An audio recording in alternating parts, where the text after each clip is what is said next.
थोड़ी देर सहन करो, सब ठीक हो जाएगा। चिकित्सक कहाँ है? लो।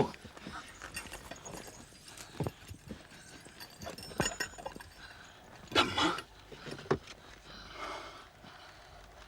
अब कोई उपाय नहीं, ले जाओ। नहीं। सम्राट आप? ये धम्मा है, धम्मा। क्या कह रहे हो तुम? ये जीवित नहीं रहेगा, कहो। सम्राट, मैं आपसे क्षमा चाहता हूं। मैंने इसके प्राण रक्षा के लिए वो सब किया जो मैं कर सकता था। जानते हो कौन है ये? हाँ मान्यवर, सभी जानती हैं कि ये धम्मा है, आपका अंग रक्षक। तो फिर इसके प्राणों की रक्षा करो, इसका जीवन पुनः लौटा दो। स्वामी, जीवन मरण मेरे हाथ में नहीं है, उसमें मेरा कोई वश नहीं है। पर यह धम्मा है, 40 वर्ष तक ये मेरे समीप खड़ा रहा है। 40 वर्ष तक इसने मेरे अंग की रक्षा की है, और 40 वर्ष हम दोनों ने अनेक युद्ध लड़े हैं। इसने मेरे शरीर पर खरोंच तक नहीं आने दी, और आज मैं इसकी रक्षा भी नहीं कर सकता। नहीं नहीं चिकित्सक, इसका जीवन वापस लौटा दो, मैं तुम्हें आज्ञा देता हूं। मान्यवर, एक न एक दिन हम सभी को मृत्यु का सामना करना ही पड़ता है। हम भला इससे कैसे बच सकते हैं? पर धम्मा एक वीर सैनिक था, और वीरता के साथ अपने कर्तव्य का पालन करते हुए मृत्यु को प्राप्त हुआ है। वैसे इससे बचा भी जा सकता था। अभिप्राय क्या है तुम्हारा? स्पष्ट करो। स्पष्ट? मान्यवर, स्पष्ट कहकर मैं अपनी सीमित स्थिति से बाहर आने का दुस्साहस नहीं कर सकता। मैं तुम्हें स्पष्ट कहने की आज्ञा देता हूं। कहो, हम कैसे इसकी रक्षा कर सकते थे? यदि यह युद्ध किया ही नहीं गया होता तो, यदि यह युद्ध नहीं होता तो सैनिकों की प्राण रक्षा हो सकती थी। फिर अबोध नर नारी और बच्चे भी बचाए जा सकते थे। फिर ना तो ग्रामों में विधवाओं और बच्चों की चित्कारें सुनाई पड़ती, और ना ही युद्ध भूमि में घायल सैनिकों की कराह सुनाई देती। अश्रुओं एवं चित्कारों को हर्ष एवं उल्लास में बदला जा सकता था, बदला जा सकता है। युद्ध होते किस लिए हैं? धरती के एक छोटे से टुकड़े के लिए?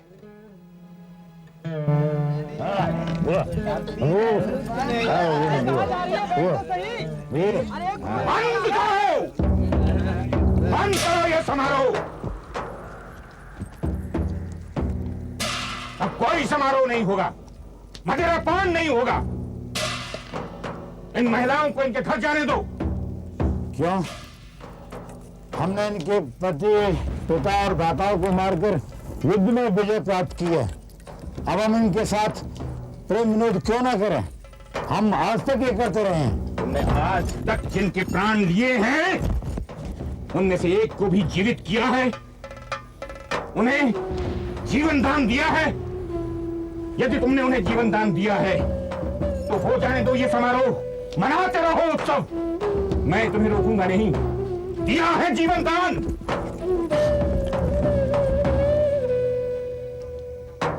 क्या तुम में से किसी ने कभी जीवन दान दिया है?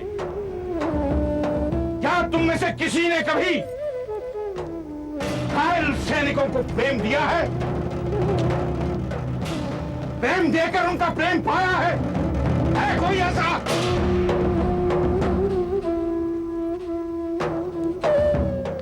अभी अभी जो मैंने कहा, तुम्हें उसका अनुसरण करना होगा। स्त्री केवल भोगने की वस्तु नहीं है। तुम मादकों में से यदि किसी ने उनकी तरफ देखा या स्पर्श किया तो मैं उसके हाथ काट डालूंगा। और सुनो, सभी सेना नायकों से कहो कि वो तुरंत मुझसे आकर मिले।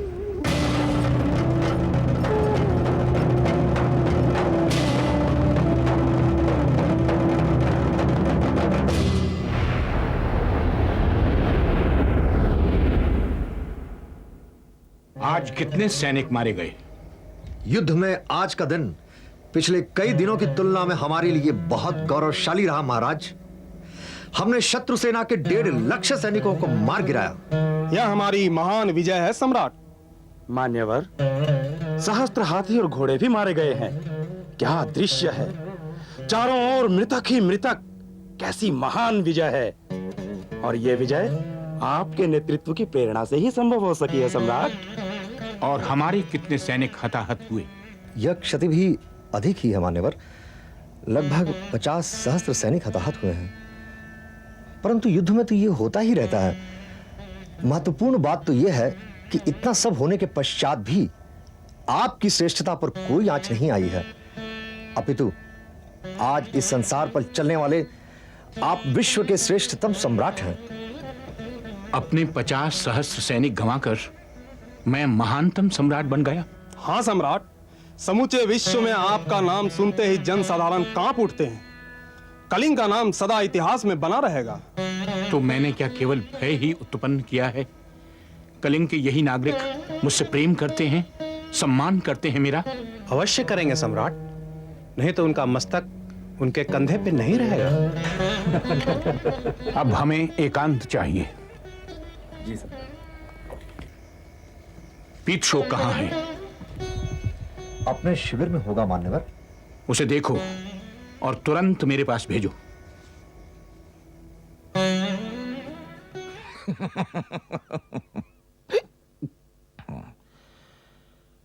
मैं सम्राट अशोक का भ्राता हूं। तुम्हें यह ज्ञात होना चाहिए, यदि वे युद्ध भूमि में मृत्यु को प्राप्त हुए तो सम्राट मैं बनूंगा। मैं। क्या तुम्हें यह ज्ञात है? क्या आप ही बनोगे सम्राट? और यदि बना तो तुम तीनों में से किसी एक को मैं अपनी रानी बनाऊंगा। अच्छा, तुम तीनों में से रानी कौन बनना चाहेगी? मैं बनूंगी, मैं बनूंगी, मैं बनूंगी। किंतु तुम्हें प्रमाण देना होगा मुझे कि तुम तीनों में से श्रेष्ठ कौन है, जो मुझे बीता शोक को प्रसन्न रख सके। मुझे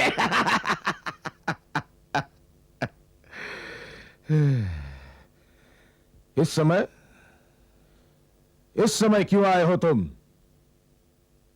जानते हो, मैंने 12 सैनिक मारे हैं। 12। इसलिए 12 सुंदरियों के संग राग रंग करने का अधिकार है मुझे। फिर भी मैं सिर्फ 3 सुंदरियों के संग हूं। किंतु तुम यहां क्यों आए?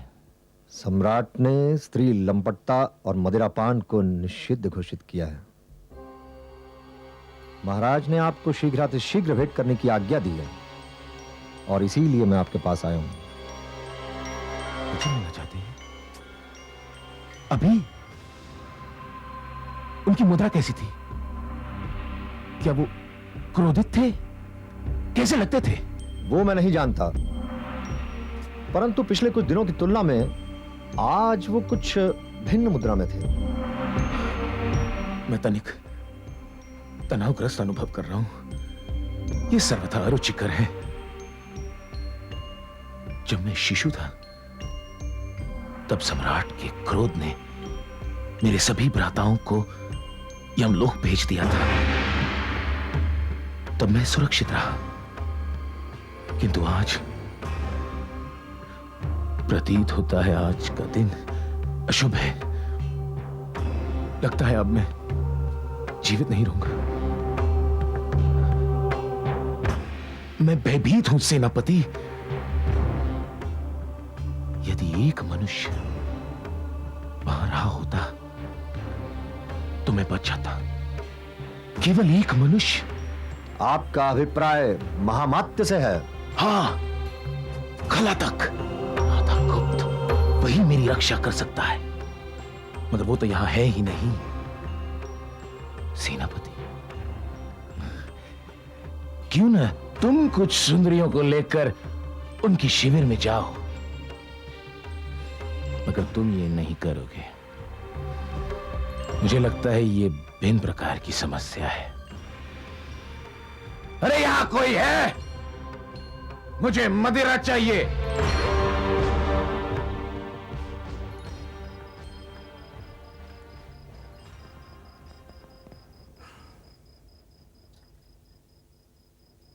सम्राट की जय हो।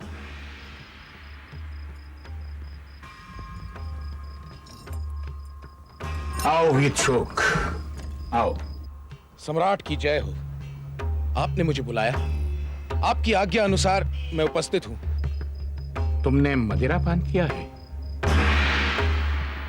स्वीकार करता हूं, किंतु जिस क्षण आपकी आज्ञा प्राप्त हुई, मैंने उसी क्षण मदिरा पात्र फेंक दिया। युद्ध भूमि पर भिक्षुक गण घायल सैनिकों का उपचार कर रहे हैं। तुम भी अपने सैनिकों और प्रमुख चिकित्सकों को लेकर उनकी सहायता के लिए जाओ। यह मेरी आज्ञा है। कल प्रातः तक मुझे विवरण मिलना चाहिए कि तुमने कितने घायल सैनिकों के जीवन की रक्षा की। रात्रि भर में मगध के घायल सैनिकों का उपचार करता रहूंगा, आपकी आज्ञा का पालन करते हुए। नहीं, सैनिक मगध का हो चाहे कलिंग का, भिक्षुक गण तथा चिकित्सकों के साथ तुम्हें सभी का समभाव से उपचार करना है। यही मेरी आज्ञा है। क्या? जी जी।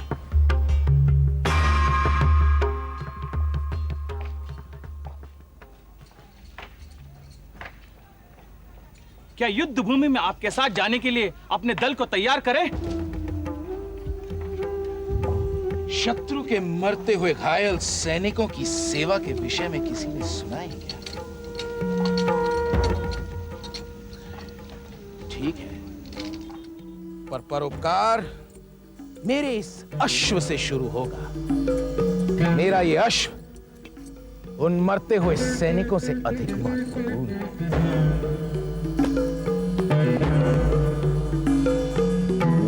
महाराज की जय जयकार बोलो, महाराज की जय जयकार। अरे सब सत्या कहाँ है? अरे महाराज की जय जयकार बोलो।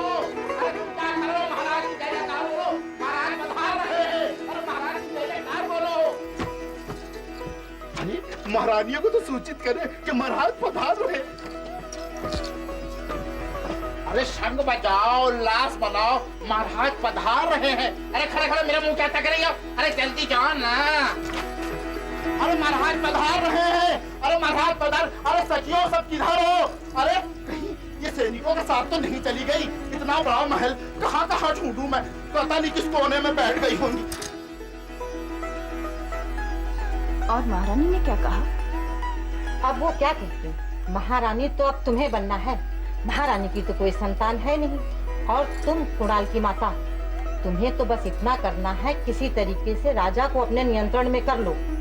महारानी को प्रणाम। उठो उठो, महाराज का स्वागत करो। महाराज इधर पधार रहे। हाय भगवान, क्या रूप रंग पाया है। इस रूप रंग पर तो देवता भी। चाचा जाओ जाओ जाओ, चलो। अरे तुमसे नहीं कह रहे। अच्छा हो गया, चलो बस आ गए। चल चल चल चल चल।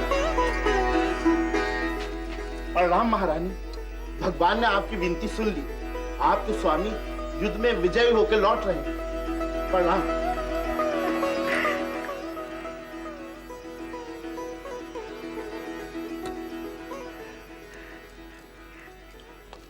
मैं कैसे लग रही हूँ?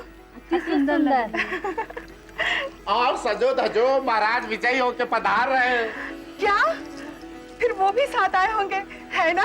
क्यों नहीं, क्यों नहीं। ए कलमुई क्या कर रही? जल्दी जल्दी सजाना। और तू भी क्या करी? पहना रहा जल्दी जल्दी।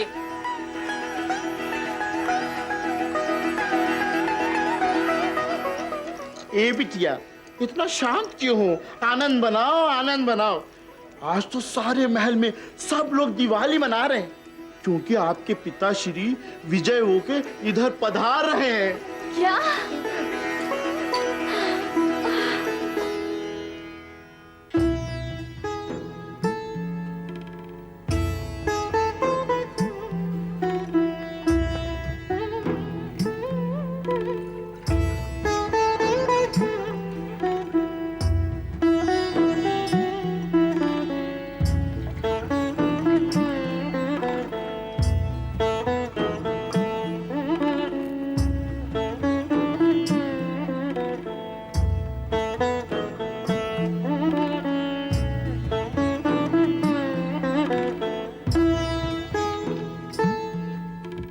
आपका स्वागत है महाराज। आपने इस महायुद्ध में विजयी होकर हमारे गौरव एवं सम्मान को बढ़ा दिया है।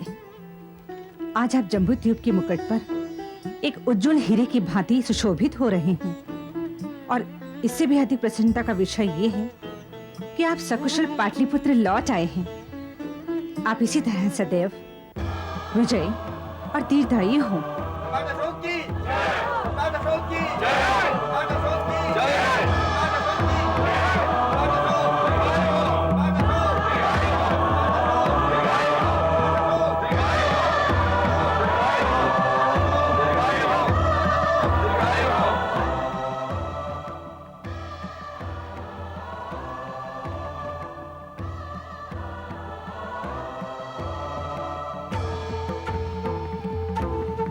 प्रणाम महाराज।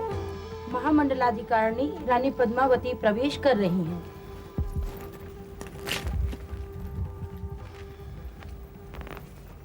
आज जब हम आपका स्वागत कर रहे थे, सदा की भांति युद्ध से विजयी होकर आपके चेहरे पर वो विजय उल्लास नहीं था और आपने हमारी तरफ मुड़कर भी नहीं देखा। मैं आपकी प्रिय रानी हूँ। आपकी पीड़ा मेरे लिए सर्वाधिक पीड़ा कारक है। आपका विषाद मुख देखकर मुझसे रहा नहीं गया और मैं चली आई। बताइए स्वामी, क्या दुख है आपके मन में?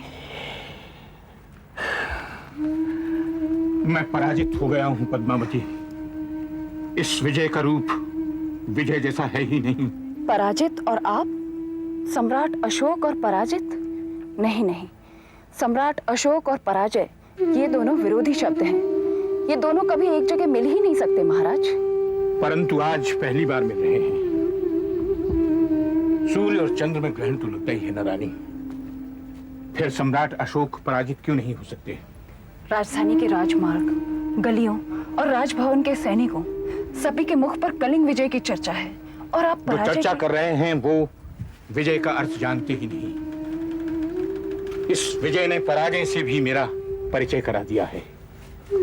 इस युद्ध में जो मुझे प्राप्त हुआ है, मैं उसे कदापि विजय नहीं कह सकता। क्यों नहीं कह सकते? आपके सैनिक विजय पताका फहराते हुए आ रहे हैं। वो लोग हर्षोल्लास में डूबे हुए हैं। जम्बूद्वीप के 2/3 भाग के आप अधिपति बन चुके हैं और चारों ओर राजघोष सुनाई दे रहा है और आप अपने आप को पराजित अनुभव कर रहे हैं। संपूर्ण जगत के जय जयकार करने और विजय स्वीकार करने से विजय की सार्थकता सिद्ध नहीं होती।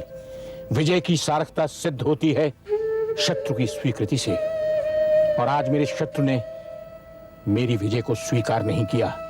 एक साधारण से सैनिक ने नकार दिया मेरी इस विजय को। मैं आपके शब्दों का अर्थ नहीं समझ पा रही महाराज। क्या करेंगी आप समझकर? मैंने समझा है तो मेरी दशा आप देख ही रही हैं। पराजय ने जन्म दिया है इन शब्दों को। इस पराजय ने मेरी आत्मा को मत दिया है।